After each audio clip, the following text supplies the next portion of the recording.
नमस्ते गुरु जी। जय गुरु जी महाराज। जय गुरु जी संगत जी। मल्टीलिंगुअल ग्लोबल सेवादार टीम आप सबका इस सेशन में एक बार फिर स्वागत करती है। Today we have gathered for the 25th session of Royal Uncle's book reading, Guruji Life and Spiritualism. Sangat ji,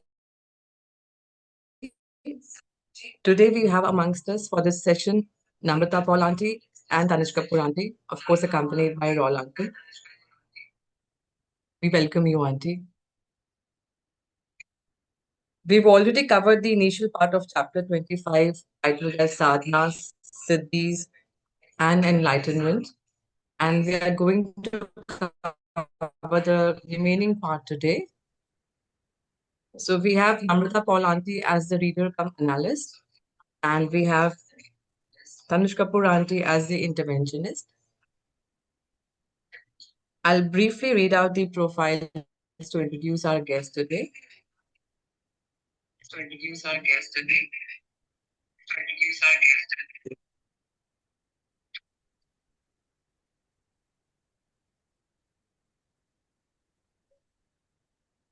Uh, Namrata Paul Auntie, I'll start with you.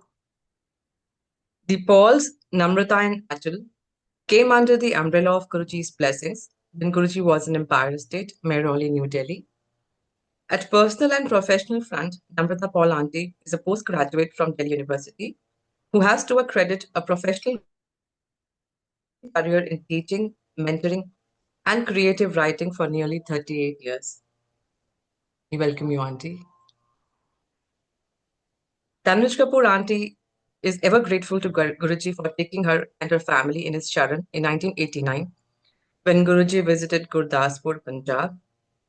At personal front, she has been a communication and soft skills professional. We welcome you, Auntie. Sangatji, we all know about our dear Royal Uncle, but I'll quickly once again introduce him to the new Sangat who has joined us today. Dr. Raul has superannuated as Secretary to the Government of India and is presently member Central Administrative Tribunal in the Principal Bench of Delhi. He is an officer of the Indian Administrative Services of 1985 batch belonging to the Punjab cadre. He has served both with the state government of Punjab and the central government. Dr. Raul has written 3 books and published several articles in reputed journals. Welcome you, Uncle, once again to take over the session. Thank you.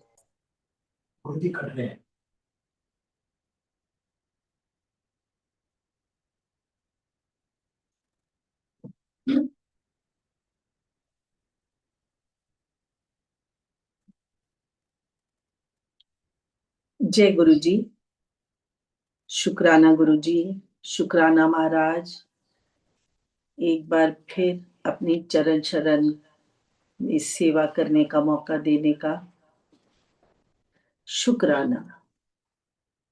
Shukrana Multilingual Global Sevadar team to give this opportunity, and Shukrana to, of course, our author C. Raul, who has put all his faith in me to give me this seva again.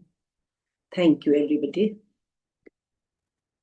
Om Namah Shivaya, Shivji Sada Sahai. Om Namah Shivaya, Guruji Sada Sahai. जय गुरु जी. संगत जी, आज जो मुझे पढ़ने के लिए विषय दिया गया है वो है the siddhi powers. To connect this subheading, थोड़ा सा बैकग्राउंड से चलेंगे. पेज नंबर 252 पर the siddhis ability to perform miracles. सिद्धि शब्द का इन जनरल अर्थ क्या है? सिद्धि अर्थात पूर्णता की प्राप्ति, सफलता की अनुभूति प्राप्त होना. सिद्धि प्राप्ति का मार्ग एक कठिन मार्ग है और सिद्धि प्राप्त करता जो है वो सिद्धि प्राप्त करने के बाद अपने जीवन की पूर्णता को स्वीकार कर लेता है। किसी असामान्य कौशल या क्षमता को अर्जित करने को भी सिद्धि कहा गया है। चमत्कारी साधनों द्वारा अलौकिक शक्तियों को पाना, जैसे कि दिव्य दृष्टि, आकार का छोटा बड़ा होना, पूर्व जन्म की बातों को याद रख पाना, साधारणतः सिद्धि अर्थ में ही प्रयुक्त होता है। हमारे यहाँ शास्त्रों में अनेक प्रकार की सिद्धियों का वर्णन किया गया है। यदि नियमित और अनुशासनबद्ध रहकर इन सिद्धियों को किया जाए तो साधक अनेक प्रकार की सिद्धियों को प्राप्त कर सकता है। सिद्धियां दो प्रकार की हैं, परा और अपरा। मार्कंडे पुराण और ब्रह्म वैवर्त पुराण में इन सिद्धियों का उल्लेख मिलता है, जो कि इस प्रकार है। अणिमा लघिमा गरिमा प्राप्ति ही प्राकम्य महिमा तथा ईशित्वम च वशित्वज सर्व कामा वशायितः। इस आधार से हम आज का विषय प्रारंभ करते हैं। It's gateway to perform miracles. योगी प्रक्रिया में सिद्धि प्राप्त करना बड़ा स्वाभाविक माना गया है, किंतु जो व्यक्ति वास्तव में अध्यात्म का मार्ग अपनाता है वह इन सिद्धियों को प्राप्त करके प्रसन्न नहीं होता। क्यों? क्योंकि उसका गोल तो सिद्धि प्राप्ति नहीं, मोक्ष प्राप्ति होता है। सच्चिदानंद की स्थिति को प्राप्त करना होता है, आत्म साक्षात्कार करना होता है। इस ध्येय को, इस उद्देश्य को पाने के लिए वह अपने अव्यक्त ज्ञान अनुभव या अंतर्दृष्टि पर विश्वास रखते हुए साधना मार्ग पर आगे बढ़ता है। सिद्धियां योगी प्रक्रिया का केवल एक फल मात्र है, जो अध्यात्म के मार्ग पर चलते चलते कई बार स्वतः प्राप्त हो जाती हैं। साधक की साधना जहां एक और उसे जागृतावस्था की ओर ले जाती है, उसे इवॉल्व करती है, वहीं मैनिफेस्टेशन भी होती है। साधक धीरे धीरे पारंगत होता चला जाता है और उसका आत्म साक्षात्कार करने का दायरा फैलता रहता है, रास्ता क्लियर होता चला जाता है। सच्चा साधक इन सिद्धियों को पाने से संतुष्ट नहीं होता, वह तो सुप्रीम सेल्फ को रियलाइज करना चाहता है। पतंजलि के योग सूत्र की तीसरी किताब के विभूति पद में करीब करीब 25 प्रकार की सिद्धियां सूचित है। इन्हें पिन डाउन नहीं किया जा सकता, क्योंकि ओवरलैप होने की संभावना सदा बनी रहती है। किंतु फिर भी हमारे ऑथर सी राउल ने सभी सिद्धियों को 5 मूलभूत कैटेगरीज में बांट दिया, जो कि इस प्रकार है। सबसे पहले पेज नंबर 253 पर जो पहला सब हेडिंग दिया वो है क्लेयरवॉयंस, अर्थात दिव्य दृष्टि, जिसे हम अतीन्द्रिय दृष्टि भी कह सकते हैं। यह किसी भी तथ्य की तह तक पहुंचने की शक्ति होती है। दूसरा पेज 254 पर मन व शरीर पर एक्सेप्शनल कंट्रोल दिलाने वाली सिद्धि, एक्सेप्शनल माइंड बॉडी कंट्रोल। तीसरी सिद्धि 255 पेज पर लिखी गई है, कंट्रोल ओवर द 5 एलिमेंट्स। इसमें वो सिद्धियां आती हैं जो 5 मूलभूत तत्वों पर हमारा कंट्रोल बना देती हैं। 5 मूलभूत तत्व कौन से हैं? पृथ्वी, जल, वायु, अग्नि और आकाश। पृथ्वी स्थिरता व भौतिक शरीर का आधार है। जल तरल पदार्थ जैसे कि पानी, रक्त आदि का आधार है। वायु हमारी सांस, जीवन के अस्तित्व का आधार है। अग्नि ऊर्जा, ऊष्मा, पाचन का प्रतीक है। कहते हैं ना, जठराग्नि, पेट की अग्नि। और पांचवा है आकाश, शून्य, अनंत असीम का विस्तार। पेज नंबर 256 पर अगली सिद्धि, मुख्य सिद्धि का वर्णन करते हुए सी राहुल अंकल ने लिखा, मानसिक गतिशीलता, साइकोकिनेसिस, इसे टेलीकिनेसिस भी कहते हैं। मनोगति पर कंट्रोल, किसी भी शारीरिक साधन के बिना केवल और केवल मन से दूर संचालन की प्रक्रिया को प्रभावित कर सकती है यह सिद्धि। बिना किसी वस्तु को उठाना, हिलाना, तोड़ना, ये सभी अप्रमाणित मानसिक क्षमता के आधार पर ही संभव है। और अंतिम और पांचवी सिद्धि है पेज 257 पेज पर, other non specific supernatural powers, जो साधारण व्यक्ति की क्षमताओं से ही बौद्धिक धरातल से भी परे होती है, चमत्कार लगती है। इनका वर्णन पौराणिक कथाओं व आध्यात्मिक परंपराओं में वर्णित किया गया है। संगत जी, अब हम पहले सब हेडिंग से शुरू करते हैं, क्लेयरवॉयंस। इस सिद्धि में हम पूर्वबोध, प्रीकॉग्निशन तथा भविष्य का पूर्वानुमान, टेलीपैथी को लेते हैं। ये समय, स्थान व शून्य की बाधा को ओवरलुक करने की क्षमता प्रदान करती है। पतंजलि के योग सूत्र के तीसरे अध्याय की चर्चा करते हुए लेखक ने दिव्य दृष्टि की विशेषताओं की एक सूची बनाई है, जो कि योगी पुरुषों द्वारा या हमारे स्पिरिचुअल मास्टर्स, आध्यात्मिक गुरुओं द्वारा अटेन की जाती है। इस सिद्धि को प्राप्त करके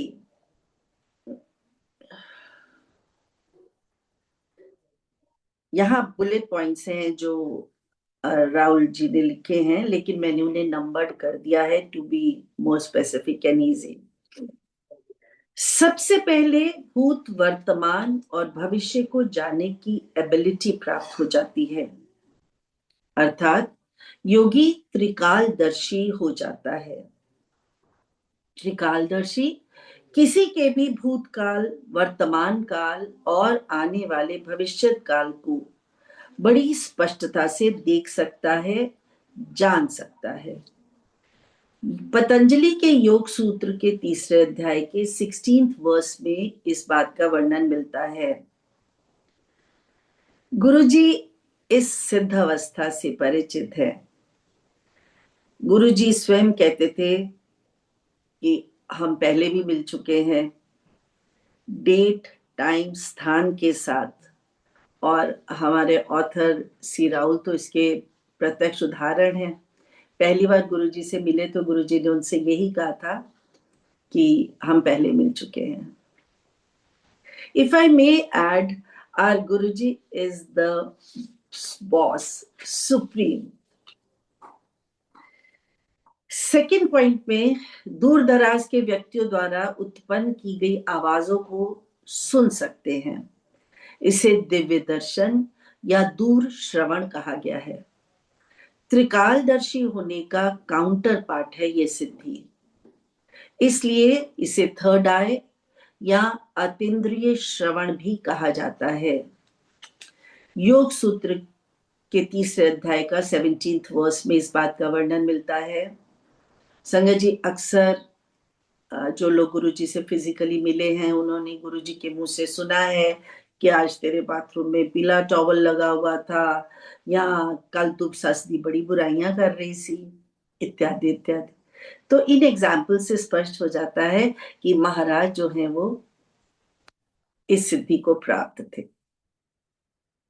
पेज नंबर 254 पे अगर हम आए तो तीसरे पॉइंट के रूप में वर्णन आता है ऐसे सिद्ध पुरुष को जो ये सिद्धि प्राप्त कर लेता है, भूतकाल के और भविष्य में लेने वाले जन्मों का भी ज्ञान हो जाता है।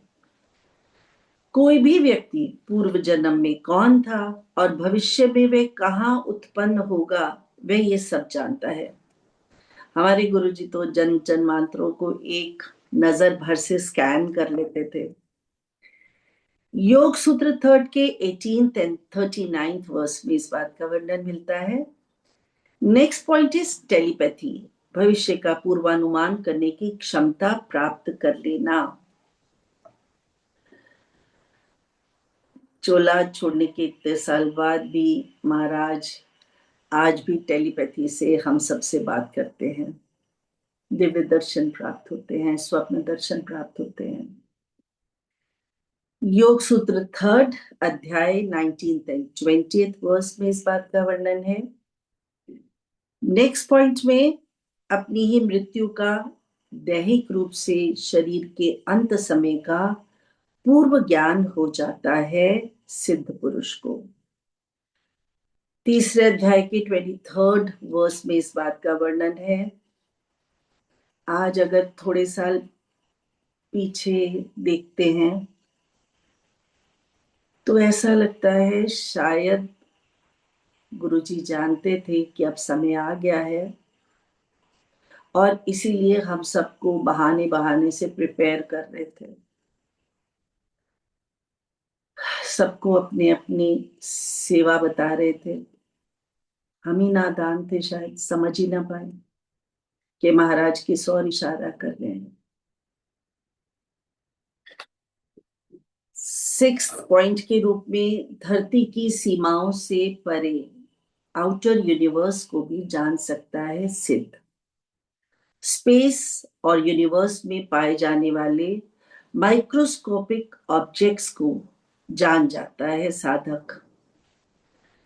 इसका वर्णन योग सूत्र के तीसरे अध्याय के 27th और 29th वर्स में है। अगली सिद्धि का वर्णन करते हुए श्री राहुल कहते हैं कि बाहरी ही नहीं, साधक भीतर छिपे ब्रह्मांड को भी पहचान जाता है। उन्होंने उसे सेलेस्टियल क्लेयरऑडियंस कहा है। शारीरिक भेदों उपभेदों के साथ साथ शरीर की संरचना को भी देख सकता है, जो कि योग सूत्र तीसरे अध्याय के 30th वर्स में है। आकाशीय दिव्य दर्शन सेलेस्टियल क्लेयरऑडियंस, आकाशीय दिव्य दर्शन की सिद्धि पाकर वह स्पेस में फैली जागृत सोल्स की बातचीत सुन सकता है। उनकी मनसा बातचीत का एक अंग बन सकता है। आकाशीय संगीत भी सुन सकता है। जागृत और सुप्त अवस्था में मैसेजेस प्राप्त कर सकता है। ये ऐसा होता है मानो दो कानों के अतिरिक्त एक आध्यात्मिक कर्ण खुल गया हो, ताकि योगी देवी ध्वनियों का व ऊर्जाओं का एहसास प्राप्त कर सके। यहां हमारे लेखक सी राहुल ने एक शब्द लिखा है सबदा, SABDA, डिवाइन साउंड एनर्जी।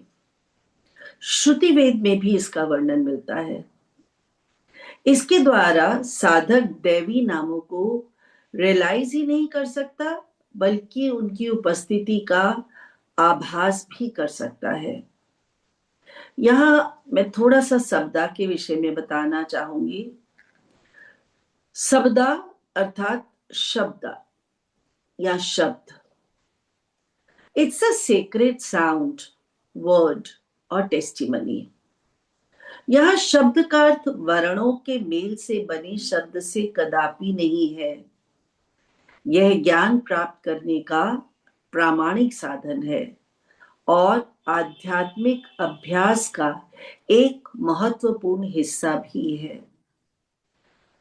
आध्यात्मिक उद्देश्य की प्राप्ति के लिए जिन 4 वैलिड तरीकों का वर्णन किया गया है, शब्द उन्हीं में से ही एक है। शब्द वह अवधारणा है जिसे आंतरिक ध्वनि या सार शब्द कहा गया है। इसे नाद भी कहते हैं। शब्द ब्रह्म तो सर्वव्यापी है। इसे ओम के माध्यम से व्यक्त किया जाता है। अ उ म। महाराज ने तो नाम स्मरण में ओम शब्द लिखा ही है। ओम नमः शिवाय ही कहा था मंत्र जाप में। शब्द का प्रयोग मंत्र रूप में भी होता है। संक्षेप में कह सकते हैं कि शब्द भौतिक ध्वनि से परे है। ये या तो मोक्ष की ओर ले जाने वाला प्रामाणिक उपदेश है या आंतरिक दिव्य ध्वनि है। लेखक ने इसे देव नाम से क्रीड़ा अनुदर्शनम कहा है। Witnessing the pass time of demigods. योग सूत्र अध्याय 3 के 42 वर्स में इसका वर्णन मिलता है। नेक्स्ट पॉइंट इज रिफाइंड क्लेयरवॉयंस, शुद्ध अतीन्द्रिय दृष्टि, अर्थात सारा ज्ञान, सर्वशक्ति, सर्वज्ञानी होना। शायद गुरुजी हमें इसी रूप में प्राप्त हुए। भौतिक इंद्रियों से परे देखने की क्षमता, जब वह क्षमता पहले से अधिक स्पष्ट, बेहतर, क्लियर हो जाए तो समझ जाए कि साधक ने इस सिद्धि को प्राप्त कर लिया है। योग सूत्र 3 के 24th and 50th वर्स में इस बात का वर्णन है। और अंत में षष्ठी इंद्री, सिक्स्थ सेंस की एक्स्ट्रा सेंसरी परसेप्शन की बात की जा रही है, जो सिद्ध योगी को सिद्धि के रूप में प्राप्त होती है। 254 पर ही दूसरी सिद्धि जिसका वर्णन श्री राहुल ने किया वो है एक्सेप्शनल माइंड बॉडी कंट्रोल। शरीर और मन पर असाधारण कंट्रोल। साधक द्वारा प्राप्त की गई वे यौगिक पावर्स जो भौतिक शरीर और माइंड के साथ रिलेटेड होती हैं एक्स्ट्राऑर्डिनरी पावर्स के रूप में। या फिर बुलेट पॉइंट्स को मैंने नंबर दे दिए।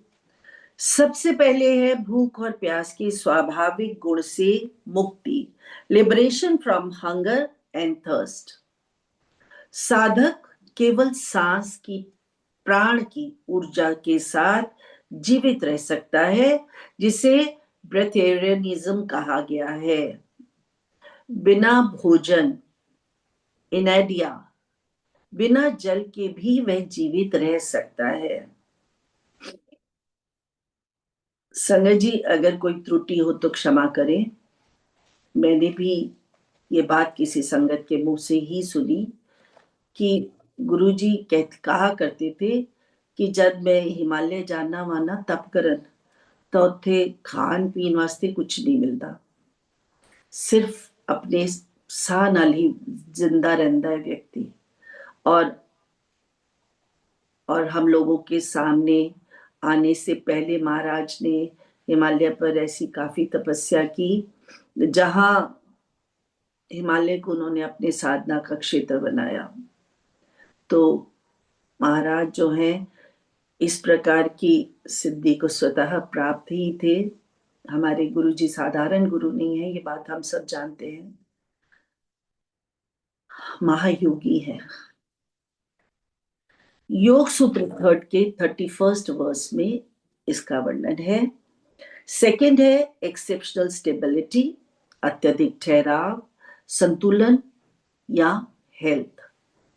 मन और शरीर पर नियंत्रण प्राप्त करके साधक इसे स्वास्थ्य और सेल्फ हीलिंग के गुण के साथ जोड़ लेता है, इस गुण को प्राप्त कर लेता है।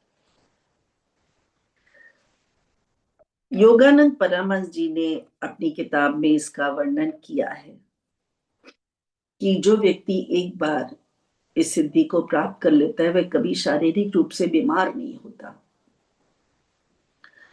थर्ड इज एक्स्ट्राऑर्डिनरी स्ट्रेंथ, योग सूत्र 24th और 25th में इस बात का वर्णन है. If we come to page number 255, the fourth point is ability to enter another's body.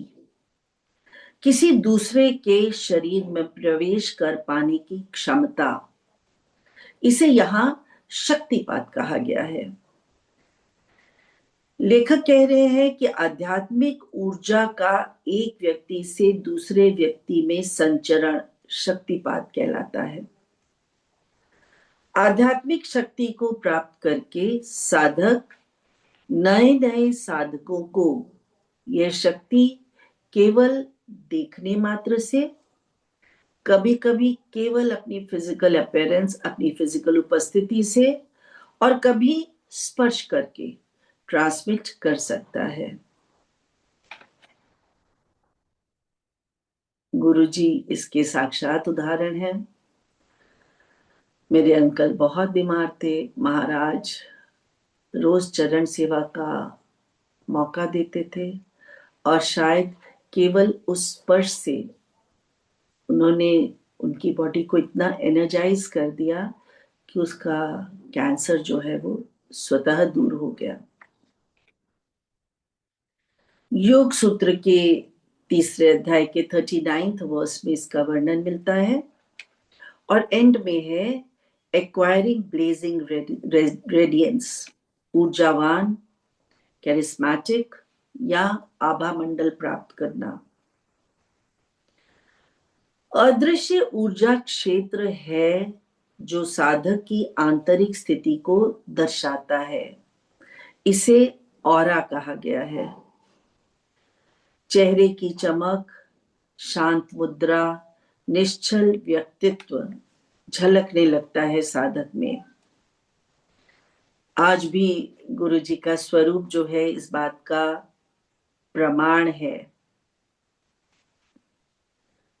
Cream pant और बर्गेंडी रेड कलर की बुशर्ट पहन के जब हम गुरुजी को देखते थे तो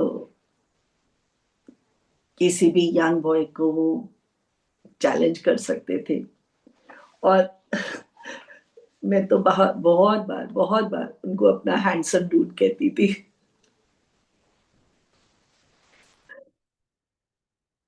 तीसरा सब हेडिंग है control over the 5 elements.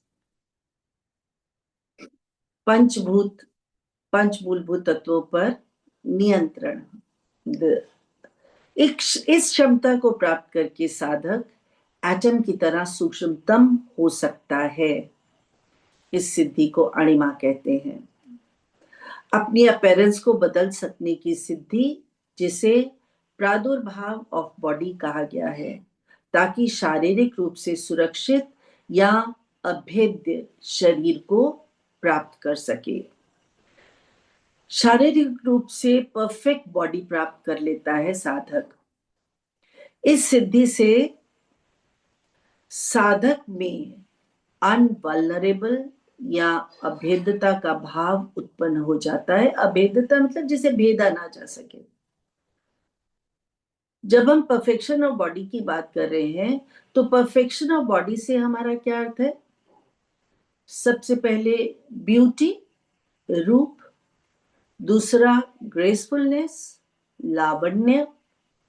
Third strength, बल, एडमेंटाइन, वज्र समान कठोर शरीर हो जाना.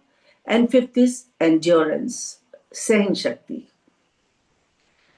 लेखक ने यहां काया संपत्त कहा है, परफेक्शन और ग्लोरिफिकेशन ऑफ द बॉडी. साधक काया संपत्त अर्थात शरीर के धन को प्राप्त कर लेता है.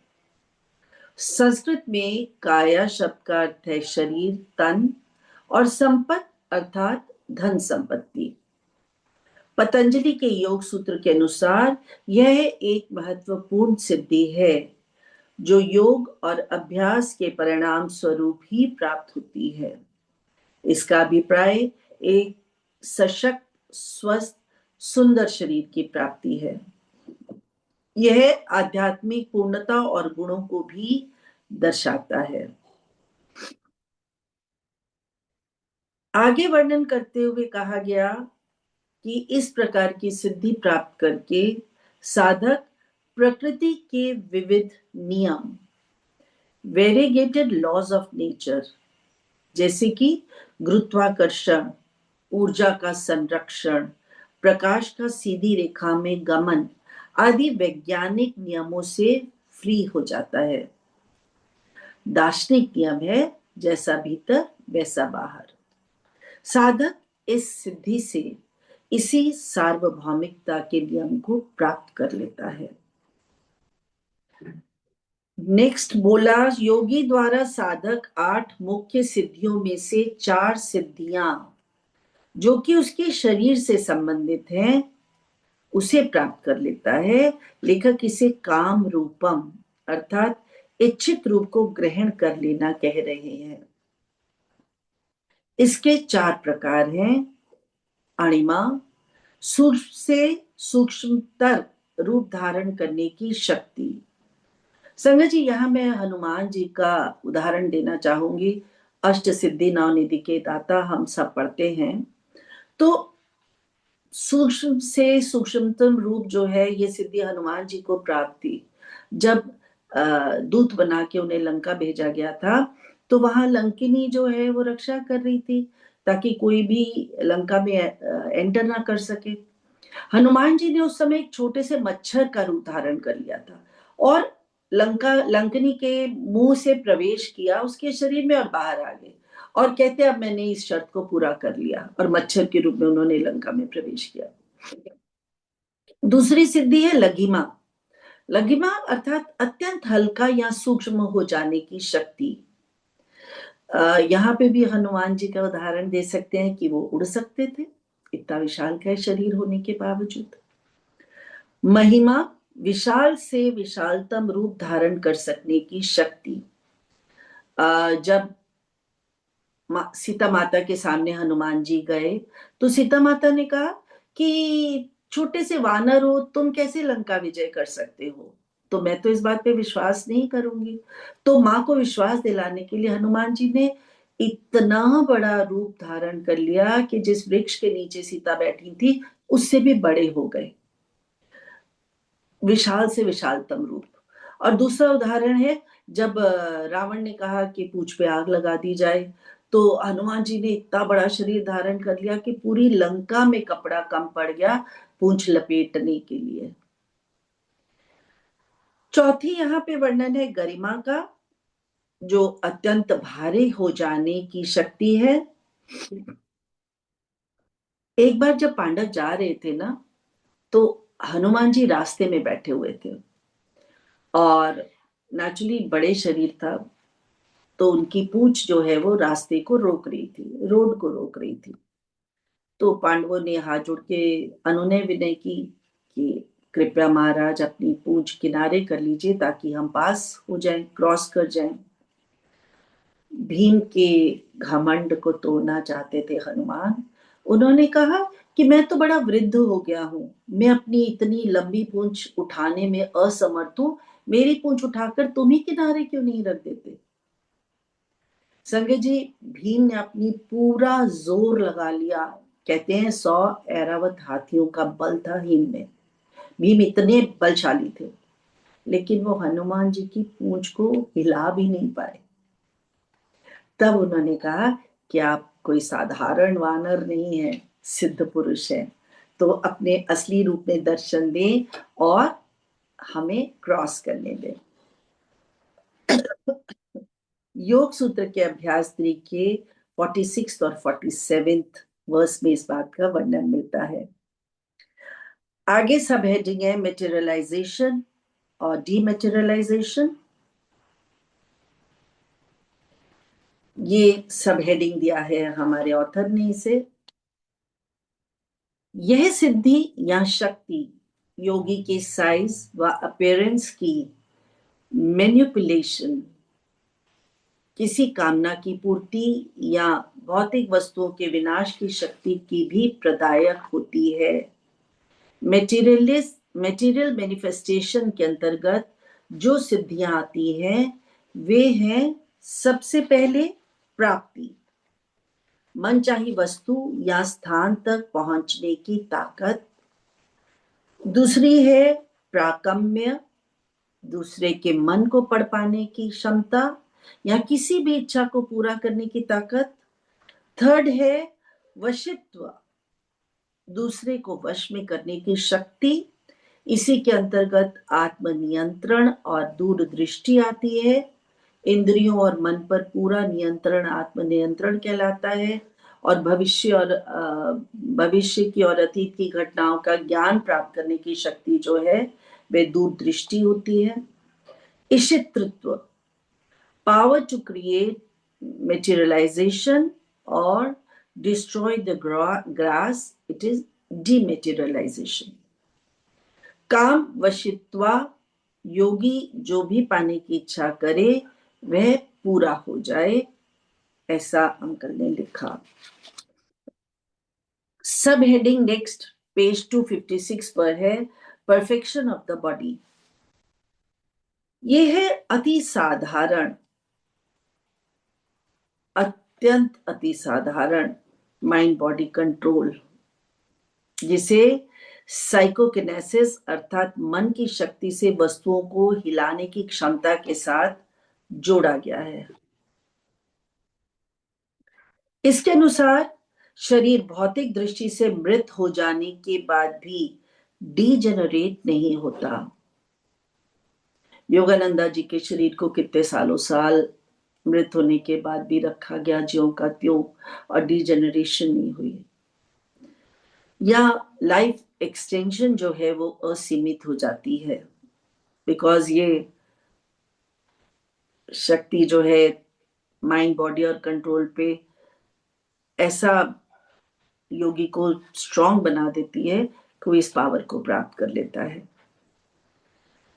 तिब्बती ट्रेडिशन में इसे रेनबो बॉडी कहा जाता है, जिसके अनुसार मृत शरीर सड़ता नहीं बल्कि धीरे धीरे फेड अवे होता चला जाता है और कलर्ड लाइट्स के रूप में बदल जाता है। योग सूत्र 3 के 47वें वर्स में इस बात का वर्णन मिला है। संगत जी, इसे टोंगल अभ्यास, TONGAL, टोंगल अभ्यास भी कहा जाता है।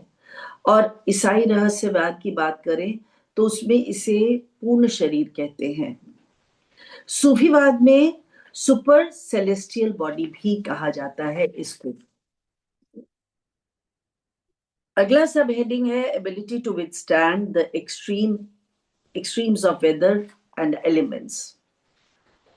एक्सट्रीम वेदर को सहने की क्षमता। योगी सेंस एलिमेंट्स को अपने कंट्रोल में करके मौसम की अतिक्रमणता मतलब एक्सट्रीमिटीज को भी सह सकता है। जब मैंने अपनी केदारनाथ यात्रा की थी तो मैंने वहां ऐसे बहुत साधु सन्यासी देखे थे जो केवल एक वस्त्र में -5 टेम्परेचर में वहां बैठे हुए थे। Control of weather to control fire, sun, water, air, poison.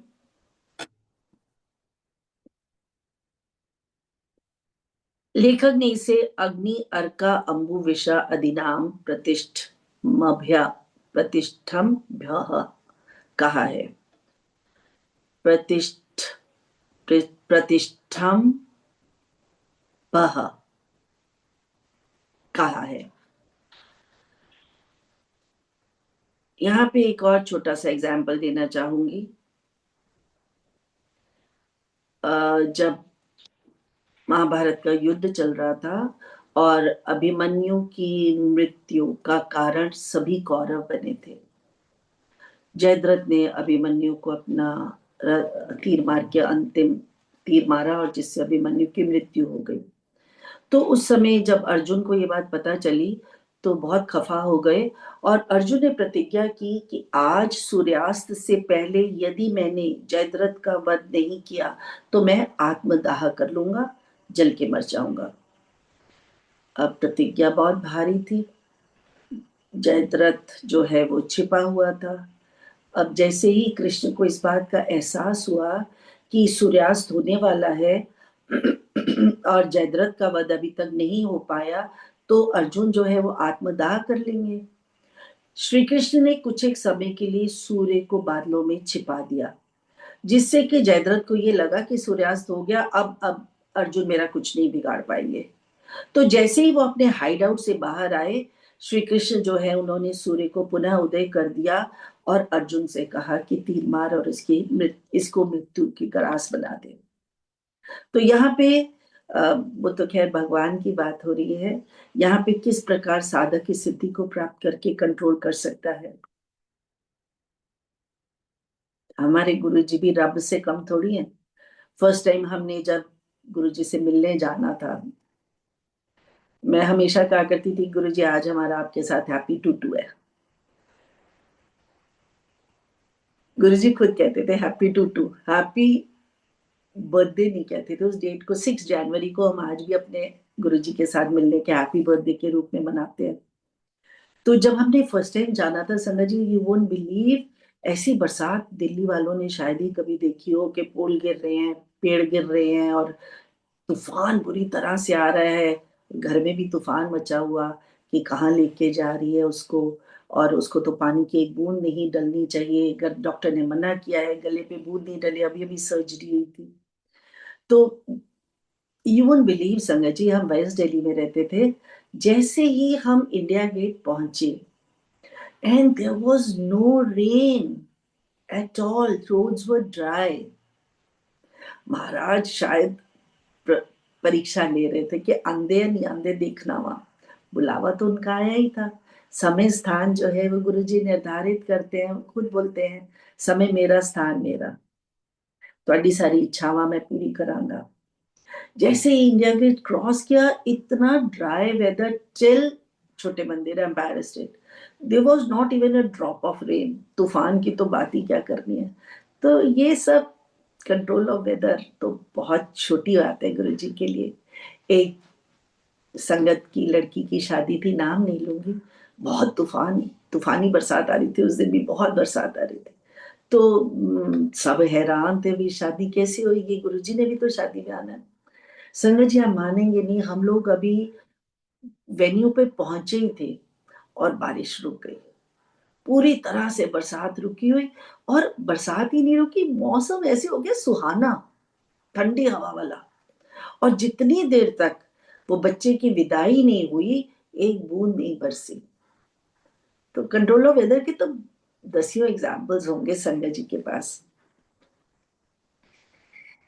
Anyhow page number 256, चौथी सिद्धि है साइकोकिनेसिस, मानसिक शक्ति जो तत्वों को प्रभावित कर सकती है। बुलेट पॉइंट्स आगे फिर दिए गए हैं। फर्स्ट इज लेविटेशन, हल्के से हल्का होने की शक्ति या उड़ जाना, या किसी वस्तु का बिना किसी यांत्रिक सहारे के हवा में रोक लिया जा सकना या ऊपर की ओर उठ जाना।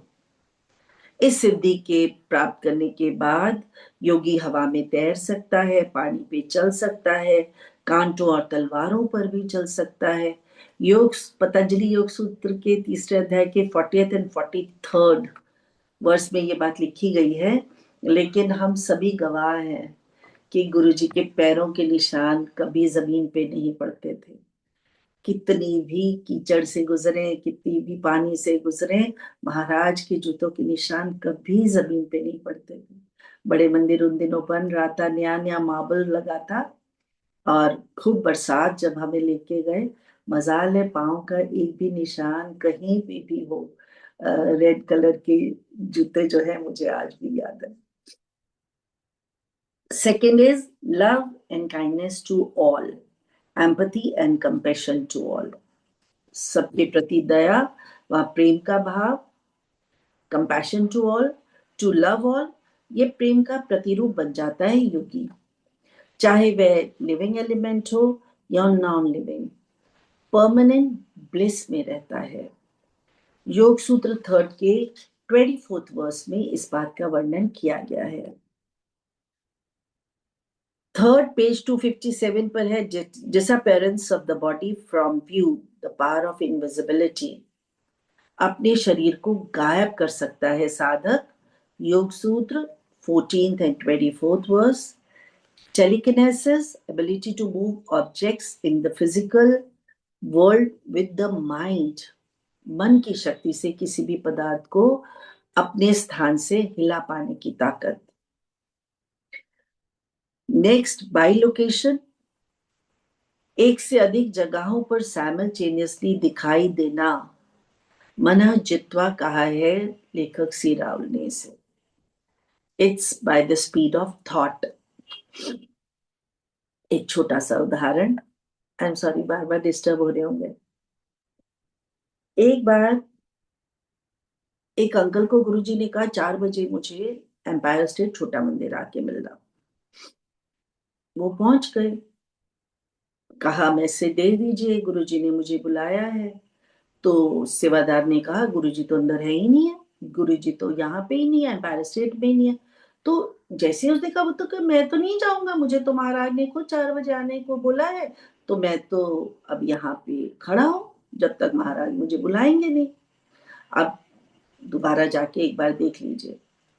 इतनी देर में जलंधर से उनके किसी फ्रेंड का फोन आता है कि हाँ क्या कर रहे हैं, मैं तो गुरुजी से मिलने आया हूँ, छोटे मंदिर के बाहर खड़ा हूँ, 4 बजे गुरुजी ने मुझे आने को बोला था। कि ये कैसे हो सकता है, गुरुजी तो साढ़े सामने बैठे हैं, यहाँ पे तो संगत चल रही है, हम सब बैठे हुए हैं और गुरुजी यहाँ उपस्थित है। वो 2 मिनट के लिए चुप हो गए कि ये ऐसा तो नहीं है कि सचमुच वो सेवादार ठीक कह रहा था कि गुरुजी अंदर नहीं है। अभी ये सब असमंजस की स्थिति में ही थे वो कि अंदर से मैसेज आ गया, आ जाओ अंकल गुरुजी तो बुला रहे ने।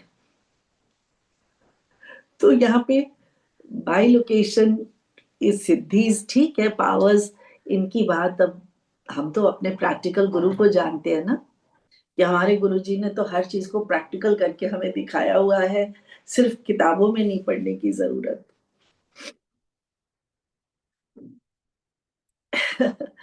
एनीहाउ, पेज 257 पर ही 5वीं सिद्धि है other non specific supernatural powers. इसमें सबसे पहले है अजना अप्रतिहता गति। ऐसे महायोगी की कमांड्स को रोका नहीं जा सकता, ना ही उसे कभी जीता जा सकता है। गुरुजी कहते थे मैं मत्थे दे लेख मिटा सकना वा, तुहाडे प्रारब्ध नू अगर कोई बदल सकता है तो मैं वा।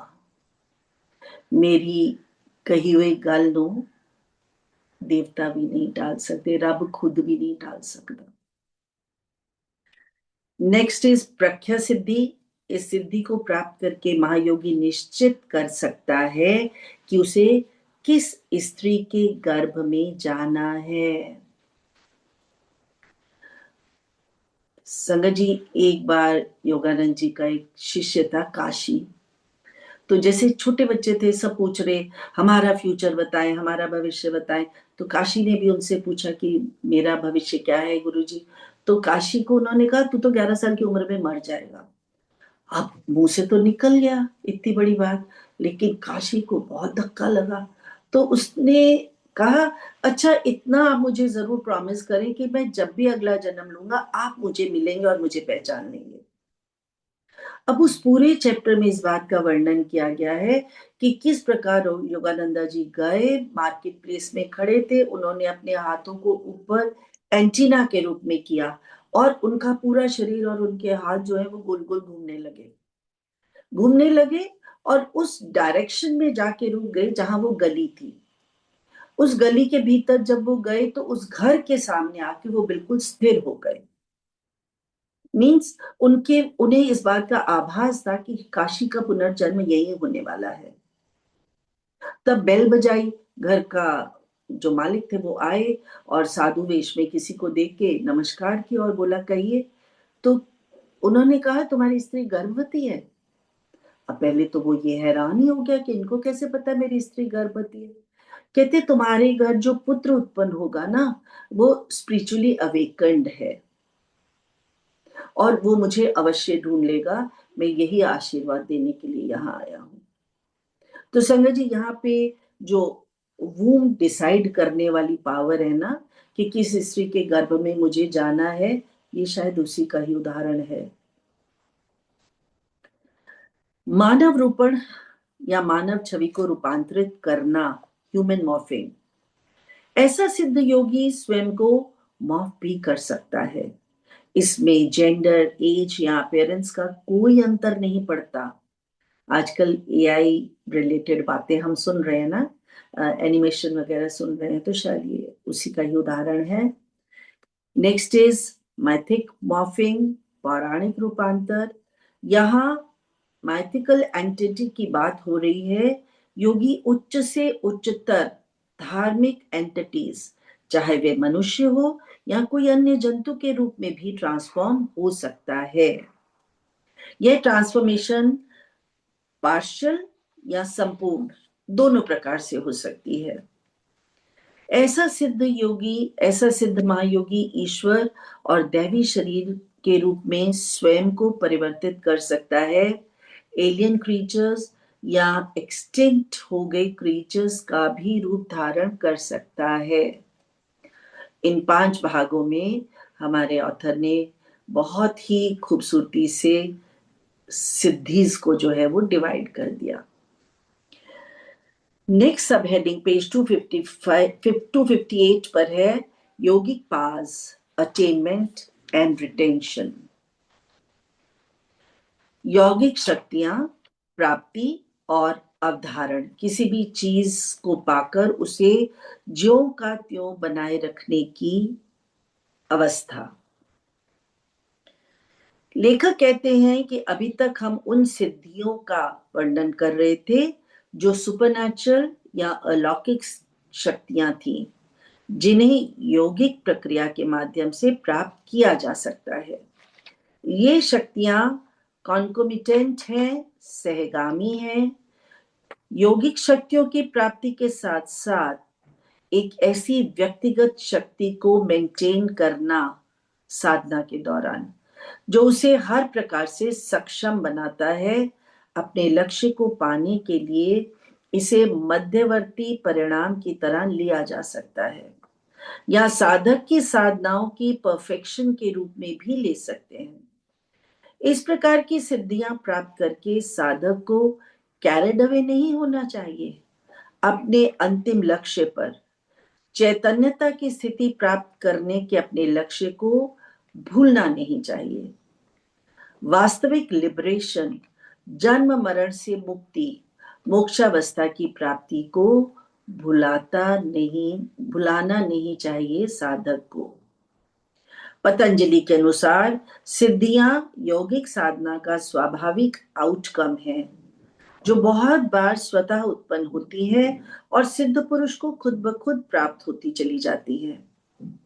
अब यह सिद्ध योगी पर निर्भर करता है कि वह उन्हें लाभदायक मानकर उन्हीं में उलझ जाए या बाधा समझकर इग्नोर कर दे।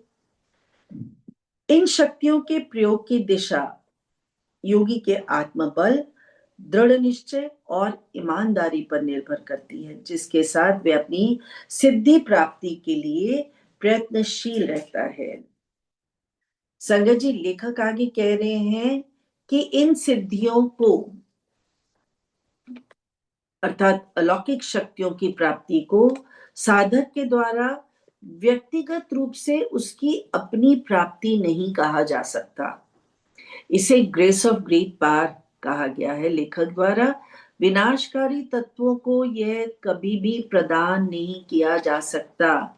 यदि किसी सिद्ध ने इन सिद्धियों का प्रयोग विनाश के लिए करना चाहा, तो उससे अच्छा है वे उन्हें प्राप्त ही ना कर पाए। पतंजलि ने योग सूत्र के प्रथम सूत्र में कैवल्य पद की चर्चा की है और कहा है, जन्म औषधि मंत्र तप समाधि जह सिद्धयः, अर्थात ये सिद्धियां, अलौकिक शक्तियां जन्म, जड़ी बूटियों, मंत्रों, तपस्या या समाधि द्वारा प्राप्त की जाती हैं। आगे लेखक ने बहुत खूबसूरती से इन पांचों का वर्णन किया है। संजय जी, थोड़ा सा कैवल्य पद की अगर हम बात करें तो हम देखते हैं कि कैवल्य पद से क्या मतलब होता है? मोक्ष, मुक्ति या एकांत की स्थिति। इसके लिए कैवल्य पद शब्द का इस्तेमाल किया जाता है। अष्टांग योग का अंतिम लक्ष्य है यह आत्मा जन्म मरण के चक्र से मुक्त होकर शुद्ध व नित्य रूप में स्थिर हो जाती है। कैवल्य पद पर आकर बेचैन करने वाले बिखरे हुए विचारों से परे जाकर यह आत्म प्राप्ति की ओर अग्रसर होने लगती है। ठीक है, आगे लेखक के अनुसार मनुष्य अपने प्रारब्ध के रूप में पूर्व जन्म में किए गए कर्मों को लेकर जन्म लेता है। किसी किसी मनुष्य के पास तो जन्म के समय से ही ये योग्यताएं होती हैं। प्रारंभिक दिनों में ये सिद्धियां सुप्तावस्था में होती हैं। किसी हाईली इवॉल्व्ड सोल में बचपन से ही दिखाई भी देने लगती हैं। माता जी कहती थी ना, गुरुजी बचपन से ही मैंने पता सी साधारण बालक नहीं है। जब हम माता जी को कहते थे ना गुरुजी के बारे में कुछ बताओ, उनके बचपन के बारे में, तो अक्सर ये बात कहा करती थी, मैंने शुरू तो ही पता सी साधारण बालक नहीं है। जैसे जैसे व्यक्ति आयु की सीढ़ियां लांघता चला जाता है, मैच्योरिटी की ओर बढ़ता चला जाता है, ये सिद्धियां साफ साफ दिखने लगती हैं, सामने आनी शुरू हो जाती हैं। पेज 259 पर लेखक ने लिखा, पूर्व जन्मों के आध्यात्मिक फल, कर्मों के फल श्री कृष्ण द्वारा भी सार गर्भित ढंग से भगवत गीता में वर्णित किए गए हैं। लेखक ने श्लोक लिखते हुए क्या कहा, नेहा विक्रम नाशोस्ति प्रत्यवायो न विद्यते स्वल्पमप्यस्य धर्मस्य त्रायते महतो भयात्।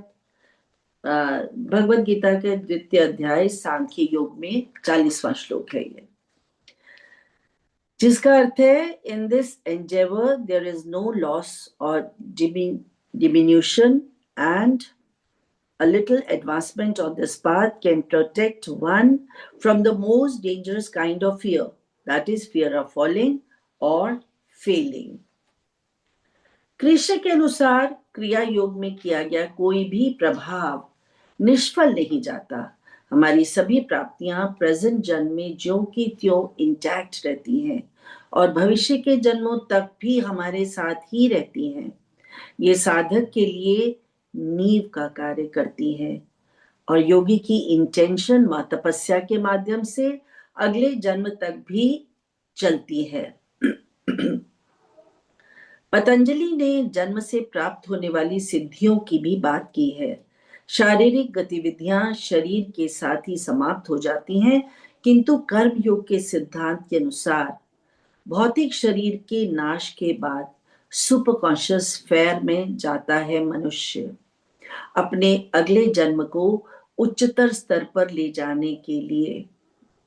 ऐसी सिद्धियां इनहेरिट होती हैं। पेज 259 पे लेखक ने लिखा, these siddhis may get enhanced through the wise utilization and communion with nature's medicine and elixirs, which in turn trigger, activate the inner evolutionary circuits, including the body's neuroendocrine system, clear out obstructions in the nadis, and in general remove obstructions both in the cellular memory and neuropsychic pathways. The wise use of certain herbal combinations is known to the tradition of yoga to stimulate, catalyze the production of inner elixir, soma, amrita, which are also activated by other factors. योग सूत्रा 5th verse का पहला 5वें अध्याय का पहला verse. किंतु इन सभी औषधियों का प्रयोग सिद्धि प्राप्ति के लिए आपको अग्रसर नहीं कर सकता। दूसरी बात, इन जड़ी बूटियों को पहचानना और इस्तेमाल करने के योग्य बनाना भी किसी मिस्ट्री से कम नहीं है। भांति भांति की मिसकंसेप्शंस है।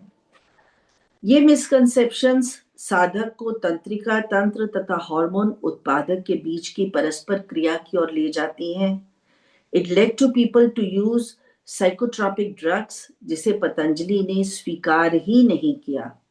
जड़ी बूटियों के माध्यम से सिद्धियां प्राप्त करना उन्हें अस्वीकार्य है। फर्दर पेज 260 पर मंत्रास की शक्ति का वर्णन अब किया गया कि मंत्रास की शक्ति का वर्णन करते हुए कहा गया है कि किसी खास साउंड की एनर्जेटिक डायनामिक साउंड कभी कभी हमारी हिडन एबिलिटीज के दरवाजे खोल सकती है। गुरुजी कहा करते थे ना, जा पाठ कर, जा मंत्र पढ़, जा मंत्र जाप कर। आज भी हम मंत्र जाप करते हैं, ओम नमः शिवाय, शिव जी सदा साथ। तप की चर्चा, नेक्स्ट पैराग्राफ। पतंजलि के योग सूत्र सेकंड के फर्स्ट एंड 43rd वर्स में तप का महत्व बताया है, जिससे साधक की अव्यक्त क्षमताओं का संवर्धन, संवर्धन मतलब बढ़ाना, और उन्हें जागृतावस्था में लाया जाया जा सकता है। तपस्वी अपने तप से बहिर्मुखी प्रवाह को समाप्त करके उन्हें पुनः निर्देशित कर सकता है। तप के माध्यम से साधक विचलित मन की ऊर्जा को प्राकृतिक विकासवादी आंतरिक प्रवाह की ओर जागृत कर सकता है। यहाँ लेखक कुंडलिनी शक्ति की बात कर रहे हैं। अतः कह सकते हैं कि तप एक महत्वपूर्ण अभ्यास है जो हमारी सफलता को, लक्ष्य को पाने का एक महत्वपूर्ण कार्य करता है। योग का अंतिम लक्ष्य है समाधि। 5 बातों का वर्णन किया था उन्होंने, जहां अलौकिक शक्तियां स्वतः उत्पन्न होती हैं कैवल्य समाधि के मार्ग की ओर बढ़ने के लिए। कैवल्य समाधि की स्थिति को प्राप्त कर लेने के बाद ये शक्तियां योगी के जीवन में अंग संग स्थान ग्रहण कर लेती हैं, मतलब सदा उसके साथ रहती हैं, चाहे वह उसका वर्तमान जन्म हो या आने वाले जन्म ही क्यों ना हो। पतंजलि योग सूत्र के 3 अध्याय के 33rd वर्स में इसे प्रतिपाद व सर्वम अर्थात the power of Pratibha, all knowledge, विलक्षण बौद्धिक शक्ति कहा। जिस योगी के पास प्रतिभा का ये ज्ञान होता है, उसके पास ये सभी शक्तियां बिना संयम के भी आ जाती हैं। जब कोई भी व्यक्ति प्रतिभा के उच्चतम स्तर को प्राप्त कर लेता है, तब उसका व्यक्तित्व अनुभव प्रकाश से प्रकाशमय हो जाता है और बहुत सारी चीजें स्वतः प्रकट होने लगती हैं। जैसे जैसे वह इस प्राप्त सिद्धि को आगे आने वाले जन्मों तक ले जाने को तैयार हो जाता है, तब वह सिद्ध चैतन्य शक्ति, चेतन व्यक्ति के रूप में जन्म लेता है ताकि मानवता का सुधार हो सके।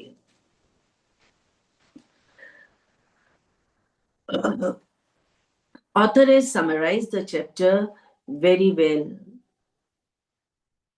Subheading फॉलन साधक्स कह के, आध्यात्मिक आकांक्षी या साधक कभी कभी सिद्धि प्राप्त करने के लिए आगे न बढ़कर उसी स्तर पर फिक्स्ड हो जाता है, यहां तक कि वह इन शक्तियों के वास्तविक सोर्स को भी इग्नोर करने लगता है, परमात्मा की कृपा को भी झुठलाने लगता है। इस प्रकार प्राप्ति के नशे और अहंकार में रमा हुआ साधक सच्चा साधक ना रहकर सत्य मार्ग से भटक जाता है। वह मायावी लाभों में, भ्रामक लाभों में ही सर्वस्व मान लेता है और अपनी शक्तियों का गलत प्रयोग करके अपना और दूसरों का नुकसान कर बैठता है।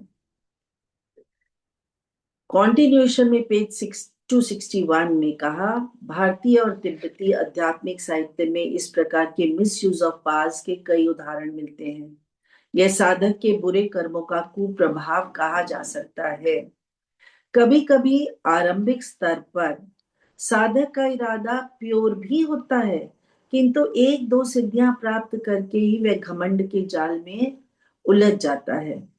वह उन अलौकिक शक्तियों को ही अपनी ताकत, अपनी पहचान समझ लेता है और अपने आप को अन्य लोगों से सुपीरियर मानने लगता है। वह द्वंद्वात्मकता के घूंघट में छिपा रहता है, द्वैतवाद के सत्य को स्वीकार कर लेता है, अपनी प्रतिभा को सर्वस्व मान ईश्वर की दृश्य सत्ता को नकारने लगता है। उसका यही व्यवहार कैवल्य के मार्ग से उसे भटकाकर उसके रास्ते की बाधा बन जाता है। सिद्धियां साधारण व्यक्तित्व वाले लोगों को अलौकिक दिखाई देती हैं, किंतु ये ईमानदार यौगिक अभ्यास का सहवर्ती परिणाम मात्र है। ये मनुष्य की जबरदस्त क्षमता को एक्सप्लॉइट कर उसे उच्चतम स्तर तक नहीं पहुंचने देती। यौगिक सिद्धियों का दुरुपयोग। लेखक ने सत्ता भ्रष्ट मुहावरे को सटीक बनाते हुए लिखा। इस मार्ग पर चलकर साधक की यौगिक शक्तियों का हनन होने लगता है और वह पतन में गिरने लगता है। जो आध्यात्मिक ज्ञान अनुशासनबद्ध होकर सालों साल के अभ्यास के बाद उसने प्राप्त किया होता है, वह समाप्त होने लगता है। योगी परंपरा में निरंतरता और अनुशासन की नियमावली अपनाकर ही ध्यान की प्रक्रिया को पाया जाता है। साधारण सिद्धियां तो यूं भी प्राप्त हो ही जाती हैं। उच्च स्तर तक पहुंचने के लिए, सिद्ध आत्मा बनने के लिए यौगिक साधना को ईश्वरीय अनुकंपा को अपनाकर ही कुछ प्राप्त हो सकता है। साधना का क्षेत्र साधक के वश में है, टैलेंट केवल, जबकि टैलेंट एंड गॉड ग्रेस ही नहीं। 261 पेज पर लेखक वैराग्य व अपरिग्रह, सेकेंड लास्ट पैराग्राफ में, नॉन पॉजेसिवनेस एंड नॉन अटैचमेंट के बारे में लिखते हुए कह रहे हैं कि ये दो महत्वपूर्ण बिंदु हैं कैवल्य पद को प्राप्त करने के लिए। पतंजलि ने स्वयं वैराग्य भाव को बहुत उच्च स्थान दिया है। प्रत्येक मोह का संवरण करके लेट गो करना या उससे चिपटकर ना बैठ जाना ही कैवल्य मार्ग की ओर हमें लेकर जाता है। यह भी हो सकता है कि यहाँ पतंजलि का इशारा इन जनरल साधारण रूप में सिद्धि प्राप्ति की ओर रहा हो। लेट गो का भाव साधना के मार्ग का आवश्यक अंग है। साथ ही वे मोहहीनता की बात भी कर रहे हैं। पतंजलि हमें सावधान होते हुए कह रहे हैं कि ये आध्यात्मिक शक्तियां द्वैतवाद द्वारा प्राप्त नहीं की जा सकती। व्यक्तिगत स्तर पर लक्ष्य प्राप्ति की अटेनमेंट को केवल माया, एल्यूजन कहा जा सकता है। इस तरह की प्राप्तियों को योग साधना के मार्ग में जिम्मेदार ठहराना उचित होगा। Thus, with the letting go of all that, one then start practicing.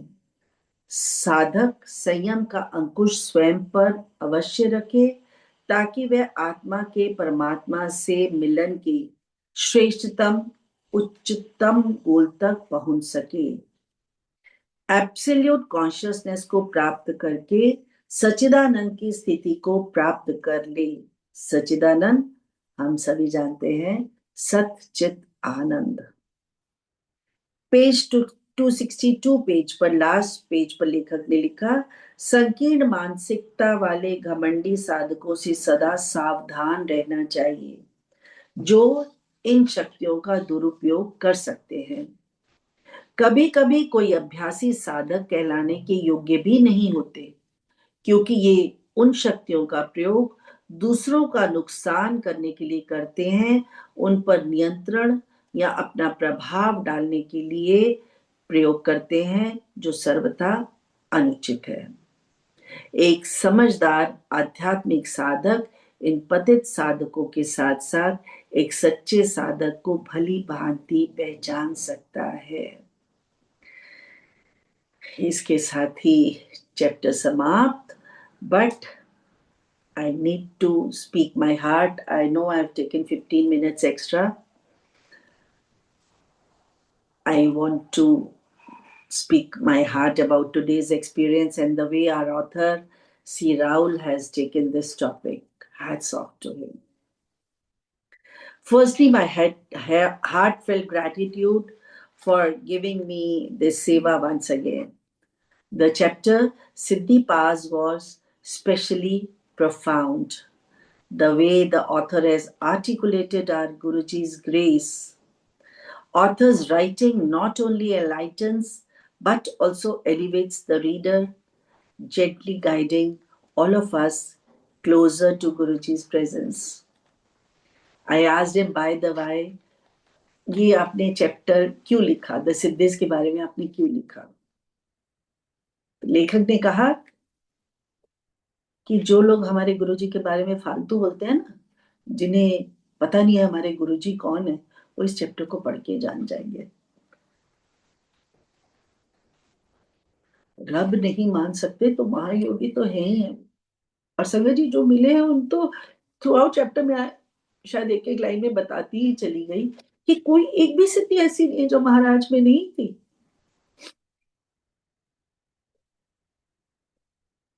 Anyhow, today's reading is a blessing itself. Thank you for preserving Guruji's wisdom with such purity, intensity, and devotion. Your seva through this book, C. Raul Uncle, is invaluable and touches countless hearts. Jai Guruji, Shukrana Malik, शुक्राना गुरुजी महाराज इस सेवा बख्शने का. अगर कोई त्रुटि कहीं रह गई हो तो क्षमा. Over to Auntie.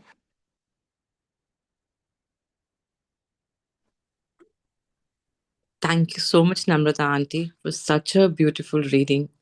आपने इतने गहन विषय को इतनी सुंदरता से और सरलता से पूरी संगत के साथ साझा किया. Thank you so much. Thank you. Now I would like to invite Tanuj Kapoor Auntie. Auntie, please start your sharing. जय गुरु जी, बहुत शुक्राना महाराज आपका for giving me this सेवा. And Rahul uncle, आपका भी बहुत बहुत शुक्राना that like Namrata auntie just mentioned earlier that you had faith in my abilities to be able to analyze that chapter. And I think this faith that Guruji ने दिखाया है and the faith जो आपने दिखाया है, I hope I will be able to live up to it, because personally going through these pages and also all the previous pages in this book have been a great source of knowledge for me personally about not only our scriptures but also about Guruji Maharaj.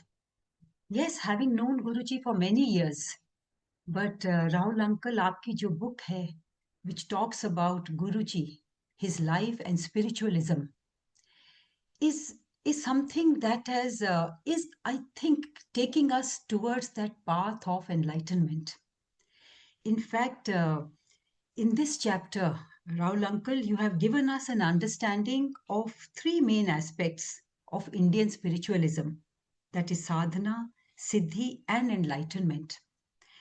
Auntie has very beautifully read and explained each and every aspect, but I will focus on some, and and all this will be according to my understanding, which comes from my experiences with Guruji and his blessings. So, sadhana, in very simple terms, I think it means a disciplined and consistent spiritual practice, like doing part, chanting of mantras, puja, and other rituals, dhyan, and also nishkam seva. और ये वो सभी चीजें हैं जिनकी तरफ गुरुजी ने हमें डाला. Now, siddhis refer to the spiritual powers or the yogic powers that may be attained along the path of sadhana. The author also mentions that these paranormal powers are a natural outcome of sadhana. There is a detailed reference to the manifestations of these siddhis, like Auntie elaborated, and also the misuse of these yogic powers, which come under the heading the fallen sadhak. Tantric yogic practices have also been mentioned here.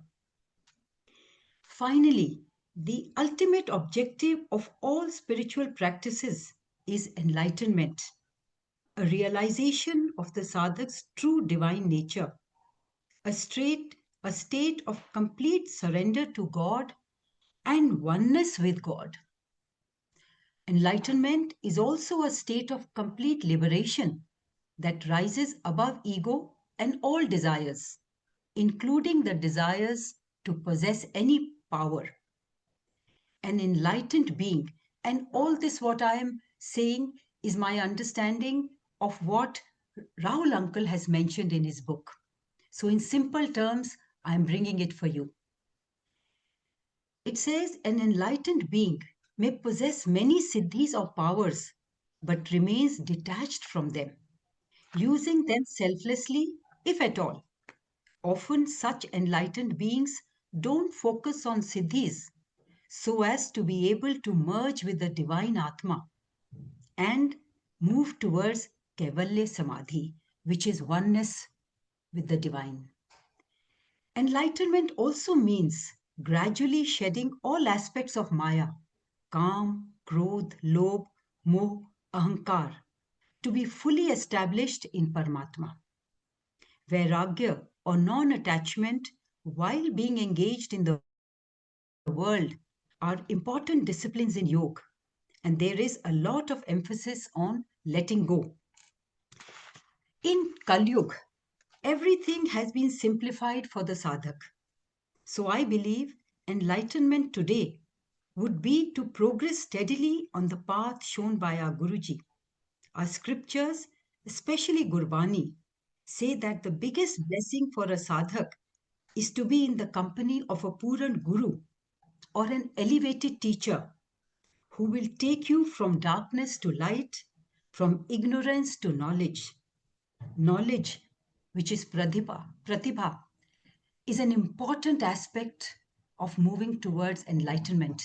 And that is what Maharaj came for and has blessed us all with. So the first part of this, the first part, like Auntie said, is about siddhis. So, and Auntie also made a reference to the book Autobiography of a Yogi by Paramhans Yogananda ji. और गुरुजी ने कई संगत को कहा था ये किताब पढ़ने को, because he said ਇਹ किताब पढ़ोगे ते ਤੁਹਾਨੂੰ पता लगूगा कि मैं की करदा. When you read this book, you will understand what all I do. Now, many elevated saints have been mentioned in this book, which had one or two of the mentioned yogic powers. But during our interaction with Guruji, and even now, we saw all these qualities or powers in our Guruji. Not only in the many miracles he performed, but over the duration of his time on earth as our Guruji. Most of us often wondered how the impossible happened in his darbar. But like a true Mahapurush, Guruji never revealed himself. It is mentioned in our scriptures, true yogis seldom reveal themselves. And in Guruji's words, सच्चा महापुरुष हमेशा अपने आप ਨੂੰ छुपाएगा. Our scriptures also say they will only use these powers as per the divine will, for the welfare of all and never for selfish ends. Guruji also said when he would perform some special blessings for his sangat, he would say, "Mainu upro hukum honda hai when I give special blessings to someone." Those special blessings many times were Sachkhand ka prasad produce karna, or to make the impossible possible. So like the scriptures say that a elevated Mahapurush, a divine sadhak, or someone with siddhis will only use these siddhis as per the will of the divine. And Guruji also said that I cannot do anything for myself or my family. He told a few aunties, "Tu mere liye paat kita kar." And he would also sometimes request a few chosen doctors to look after his family members, especially Bapuji and Mataji. One name that comes to my mind is Dr. Pandav, who used to be at AIMS Delhi then. Dr. Pandav was requested, Guruji request karte the. So he would request Dr. Pandav to not only take care of the problems of some Sangat, but also his parents and family members.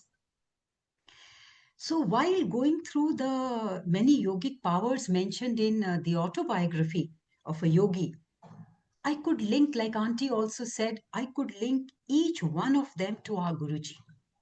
Guruji's grace has been immense and immeasurable on his beloved Sangat. There are so many personal experiences that are supernatural. Today, time does not permit me to talk about them, but I have shared them many times, and I am so grateful to Guruji for these blessings.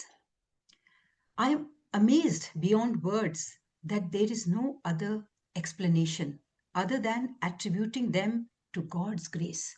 So who then is our Maharaj Guruji? I consider myself very fortunate to have been the recipient of his Mauj, because I certainly haven't done anything tangible to deserve those. जैसे नम्रता aunty ने भी कहा कि अगर एक महापुरुष कोई चीज कह दे और गुरुजी ने स्वयं कहा, that then even God just accepts it. और गुरुजी की जब मौज आ जाती थी, whether we deserve something or not, he would give his blessings.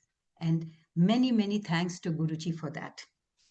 Now with the pages where it talks about attainment and retention of yogic powers, Auntie Ji also mentioned an important aspect, according to Patanjali, is that these powers are not just due to the personal effort of the sadhak.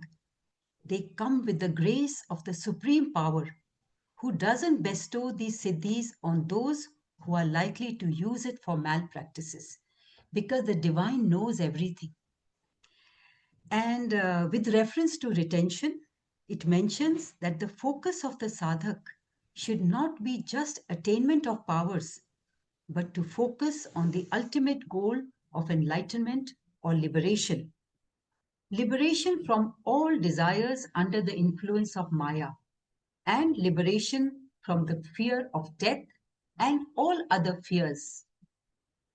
Next, an important information that is substantiated in our scriptures is that all material gains are left behind with the body, but the yogic powers and karma is carried forward with the sadhak. This aspect is repeatedly reinforced in Gurbani, and Gurbani says, "Achhe karam aur nitnem yehi aapke saath jayega." Now, is it perfectly clear? Isn't it perfectly clear why Guruji chose Gurbani to uplift his Sangat spiritually? In Gurbani, the core essence is Kirat karo, vand chako, te naam japo. Kirat karo is कि मेहनत और ईमानदारी से अच्छे कर्म करो. वंड छको is कमाया हुआ बांटो सबके साथ. Help others, सेवा करो, सच्ची निष्काम सेवा. And finally, नाम जपो, it means ईश्वर का नाम जपो. और यही वो सभी बातें हैं जो गुरुजी हमें गाइड करके गए और बता के गए. And today we realize that these are the things, and also Rahul Uncle has highlighted all these aspects in his book because they are a core aspect of Guruji's spiritualism. And through this book, Rahul Uncle is guiding us to walk on this path, this spiritual path, which is so important for us as Guruji's Sangat. The aspect of fallen sadhak is another very important message in these pages, wherein the author talks about the misuse of siddhis. This misuse usually stems from ego, attachment to material desires, and a lack of true spiritual maturity. Such sadhaks begin to consider themselves special and superior to others. Secondly, they are still under the influence of greed. One example that comes to my mind is and this was narrated by Narinder Uncle ji, Narinder Dhand uncle. उन्होंने बताया कि एक बार empire state में एक साधु आए. His age, I think, as he claimed, would be around 250 years. That sadhu claimed that he was 250 years old. But he considered himself superior to Guruji. And he also said कि तू इतनी छोटी उम्र में अपने आप को गुरु बन के बैठ गया है और लोगों को गाइड कर रहा है. So he felt that because of his age and because of his sadhana all these years, he is superior to Guruji. Now, Guruji, of course, the Guruji, and he told him that Guruji offered him chai prasad and asked him to have. But उन्होंने कहा कि नहीं, मैं ये नहीं खाऊंगा, मेरा सारा खाना पीना सचखंड से आता है. So Guruji smiled and he said, okay. And the sadhu told Guruji कि अगर आप मुझे सचखंड का प्रसाद प्रोड्यूस करके दें, मेरे लिए वहां से कुछ लाएं, तो फिर मैं आपको मानूंगा. Now Guruji at this point decided to satisfy him, and needless to say, food was produced for him from Sachkhand. वो साधु was totally amazed and he then did namaskar to Guruji. But Guruji ने जो उनको कहा is a very important part which comes under this fallen sadhak. Guruji ने कहा, इतने सालों की आपकी साधना है, आप में इतनी सिद्धियां हैं, सचखंड से आपकी हर चीज आती है, फिर भी वो तृष्णा नहीं गई, ग्रीड नहीं गई, अभी भी ध्यान जो है खाने पीने में है. You are still thinking about food. So this is such an important message for all of us. And similarly, there are many examples of the so-called yogis. Due to the desire to create huge wealth or fame, and also they heal people for money. And this may also happen, the fallen sadhak, this may also happen due to the lack of an elevated spiritual teacher who guides the sadhak to follow moral and ethical principles and how to handle the powers responsibly. Sangaji, although we are not sadhaks, but we as Sanghat have been very fortunate in this regard. We have Guruji Maharaj as our Guru to guide us how to live our life honestly. And Guru Maharaj said, na, sache insan bano, changa banda bano. So that is the guidance that Guru Maharaj gave and continues to give all of us. A few examples here, which comes under that misuse of powers. Some examples come to my mind. Jab Guruji एक बार he brought water to a barren farmland. किसी farmland में पानी नहीं था बहुत सालों से, और उस वजह से खेती बाड़ी नहीं हो पाती थी. वो रिक्वेस्ट लेके वो संगत महाराज के पास आए. ये पंजाब में भी हुआ था और जयपुर में भी हुआ था.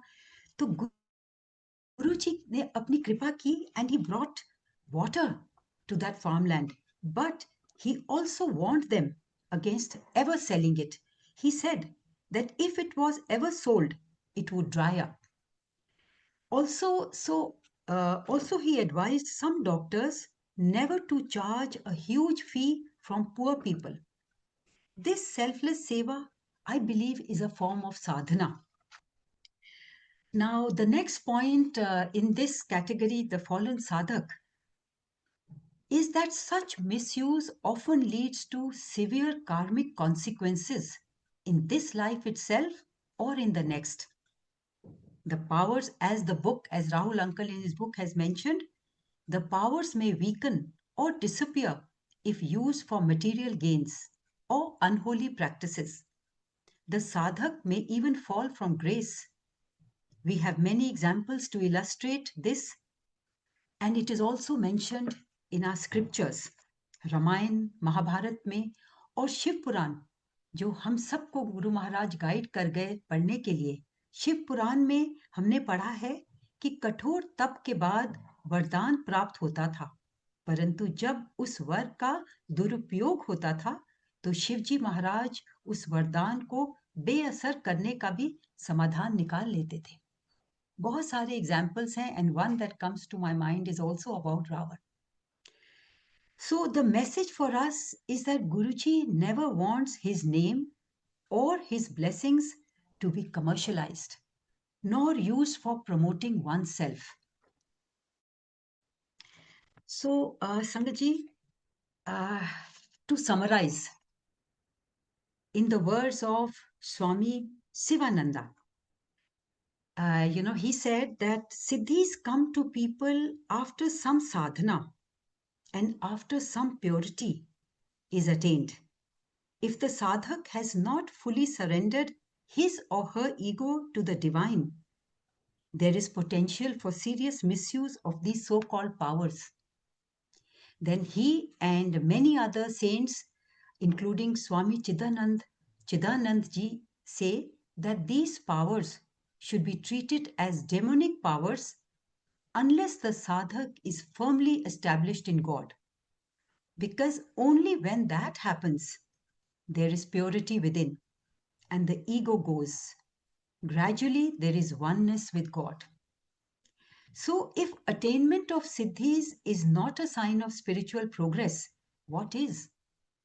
I believe in Kali Yuga, and especially as Guruji Sangat, spiritual progress is measured by our inner transformation, which is a gradual process when we completely surrender to him. This transformation, I believe, would include, first and foremost, becoming more kind and humble towards everyone. All these guidance, these points have been given to us by Guruji Maharaj. And it is very relevant for us today and very possible for us today. जिस तरह की साधना हमारे scriptures में बताई गई है, today I don't think it is possible for most of us. और इसीलिए महाराज आए हम कॉमन पीपल को अपलिफ्ट करने, हमें इस अध्यात्म के मार्ग पर, स्पिरिचुअलिटी के मार्ग पर अग्रसर करने. So I believe the transformation would include, first and foremost, becoming more kind and humble towards everyone. Next is reducing our negative emotions. For example, getting less angry in situations where we got angry before, not reacting but adopting silence, not comparing ourselves to others and feeling jealous or inferior. Feeling more positive in challenging situations with the belief that Guruji has my well-being in mind. Gradually developing detachment from materialistic things. Finally, and most importantly, feeling the presence of God in oneself and moving towards the asli cheez that Guruji wanted to bless us with. Sangatji, keeping all these principles as our guiding light, as Sangat, I think it is also very important for all of us to, time and again, check ourselves. Are we really following these? Many times as Sangat, we share our experiences, we share Guruji's blessings, and these are the things, the satsang sharing, जो नई संगत सुन के motivate होती है. So it is very important for us not to just preach, but walk the talk. बहुत बहुत शुक्राना गुरुजी, आज आपने ये सेवा दी, आपका बहुत शुक्राना. Rahul uncle, once again, immense thanks to you for giving me this opportunity to not only learn but to share my understanding on sadhana, siddhis, and enlightenment, especially in today's time with the Guruji Sangat. And also many thanks to Multilingual Group for giving me this opportunity. Jai Guruji Maharaj, Jai Guruji Maharaj.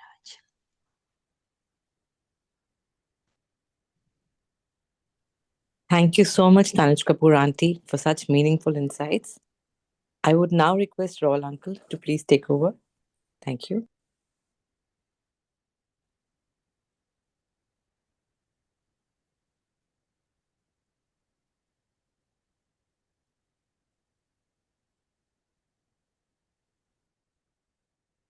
जय गुरु जी। आज ये जो chapter 10 है इसका second session चल रही है।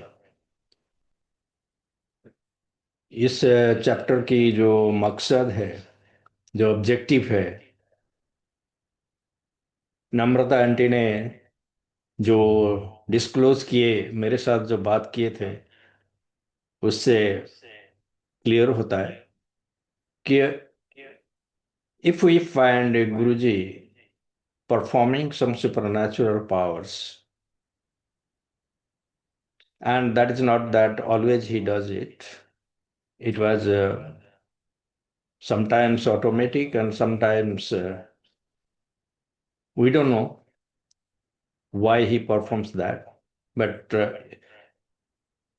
if people say how to understand that, and also people should know what Guruji was, then this is an exposition.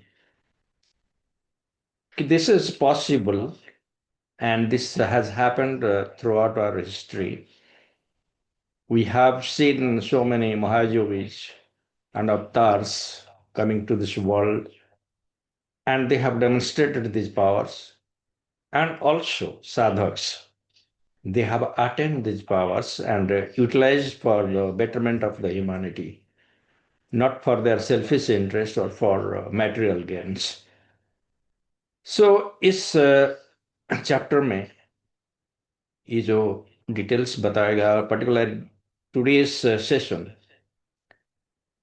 as Namrata Aunty had said, there are 25 CDs has been outlined in this chapter. These are all right. I have not given directly the examples of satsangs when Guruji has demonstrated most of these powers. If we read entire the book, there are various pages, various chapters where these siddhis have been expressed. So today I'll go back to that and remind Sangat and the audience that if we talk about certain siddhis or certain powers, supernatural, where is it described in the particular book? There are satsangs elsewhere, there are plenty of examples elsewhere, but in this book itself also there are descriptions. So I'll go back one by one and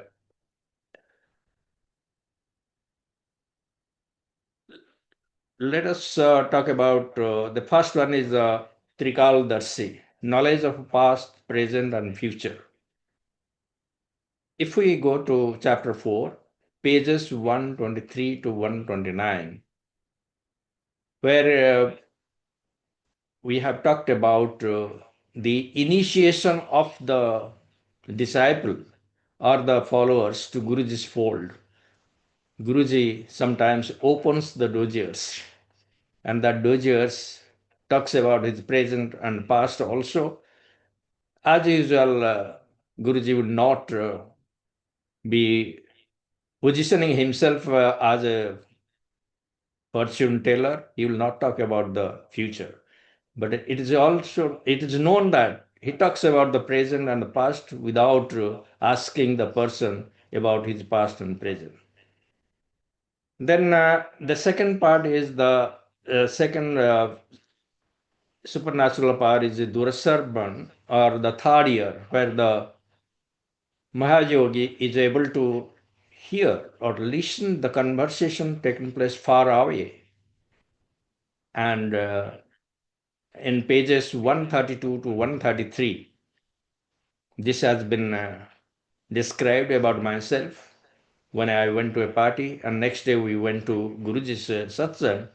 Guruji describes what kind of drinks and what kind of food we had there, and who were also present. Similarly, in page 129, this book describes the Jeeper moment, the satsang by Gopal uncle about his conversation with his wife, but which was not known to Guruji, and Guruji asked him to describe the satsang. Then, talking about past and future births, many people, Guruji, he will be saying that we have met you not only in this birth, like somebody, Guruji used to say, कि aunty तो अनवासी 90 साल पहला मिला है, या in the past, remote past, where the auntie might not have been come to this world. So he has the knowledge of past and future. Now, coming to reading of the minds or telepathy, we can go through pages 131 to 132 in chapter 4, where the detailed examples of satsangs have been given. Knowing knowledge about one's own death, Guruji has, as Namrata aunty said, hinted to many people, including Mr. Maheshwar Sahu, who is my co-brother, कि ये time नहीं आओगा. It's better you come and enjoy the satsang, or Guruji's presence. Then comes to knowledge about inner universe, microscopic vision.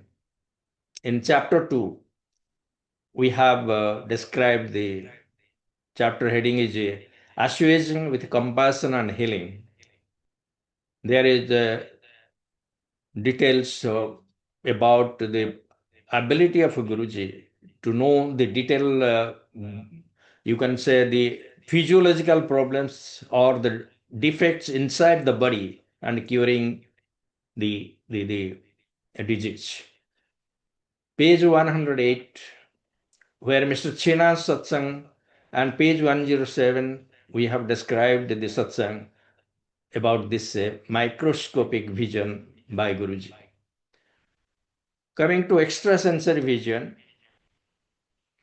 in chapter 4, which is titled as Vibhuti Movements, page 126, we have given Bhatia uncle or auntie's satsang, where Guruji knew how to the exact amount lying in their saving account and in their savings. So, going ahead, when we talk about exceptional body-mind control, controlling about hunger and thirst, as many people would be knowing, when Guruji was in Jalandhar, he used to fast for 4 days. And Namrata aunty gave the example about the satsang that Guruji, when he was wandering or doing tapasya in the Himalayas, he had hardly anything to eat. Coming to extraordinary thing, you might have heard about the satsang by Kishori uncle, who was the official barber for Guruji in Jalandhar, Chandigarh, and sometimes in Empire State.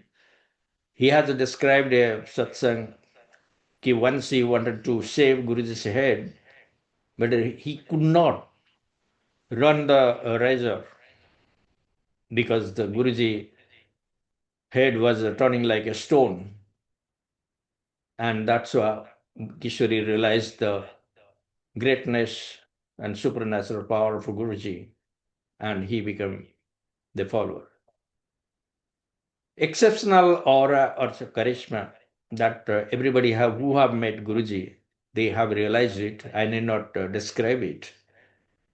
Laghima or levitation, we have chapter 4, page 134. We have talked about Guruji's works in Empire State or in on the bund of the Sukna Lake when he was in Chandigarh. And the Sangat who will be accompanying Guruji, they will be finding no dust or dirt on his shoes, even on the muddy tracks. So people would think that Guruji was just floating, not walking on the surface.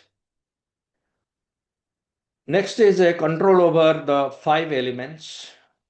The first one is materialization. It has been told about Sach Khand Prasad, both by Namrata Aunty and Tanuj Kapoor Aunty. And many satsangs are there, how Guruji have produced Satsang Prasad and blessed the Sangat present there. Chapter 2, pages 63 to 64 also we have described. And in chapter 4, 134 to 139, there are 8 satsangs regarding materialization of various things. And Punam set his satsang on page 109, where a materialization of dematerialization of a particular body part has been described. Dematerialization is the destruction of material things. In chapter 2, we have discussed healing of many people who are suffering from cancer. The cancer cells have been destroyed. That's how the person was healed.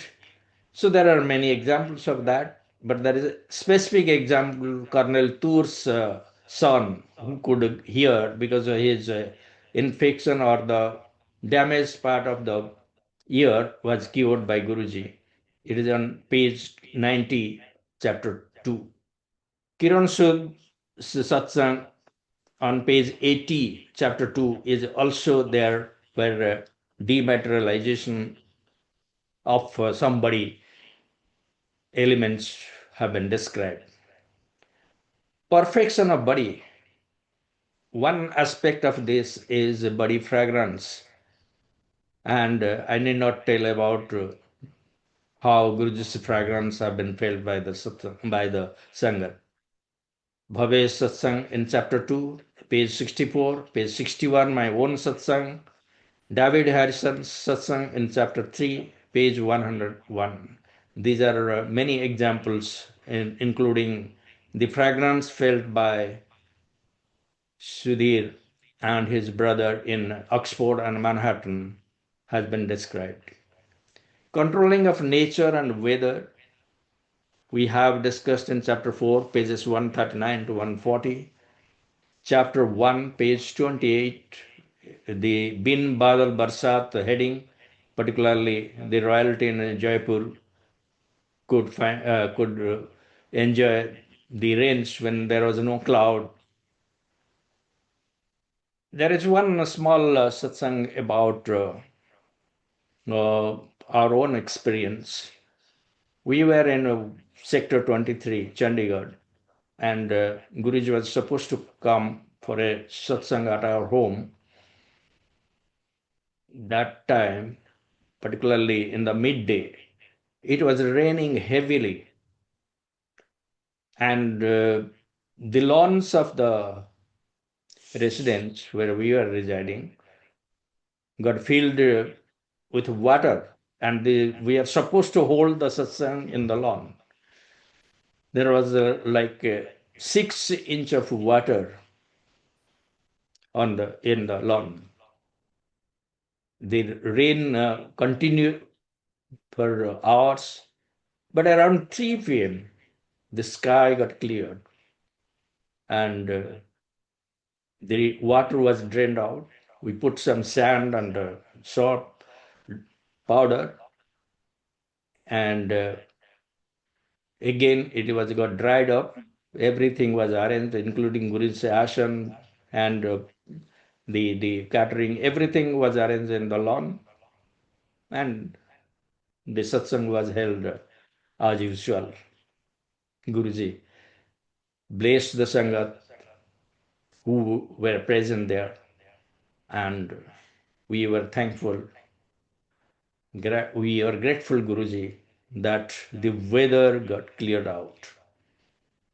Similarly, there are many satsangs, like including Colonel Joshi, when he went to Manesar to his unit, where it was heavily raining all around except the unit where his forces were there. Next is love and compassion to all. That is many satsangs. That is everybody's experience. Guruji was full of love and compassion for everybody. When we talk about the chapter 2, assuaging with compassion and healing, the entire healing of a people, taking care of their difficulties, physiological, physical, otherwise emotional, is due to compassion. And such kind of universal compassion is divine. It is not possible for an ordinary human being. Multi-location, already the satsangs have been told today.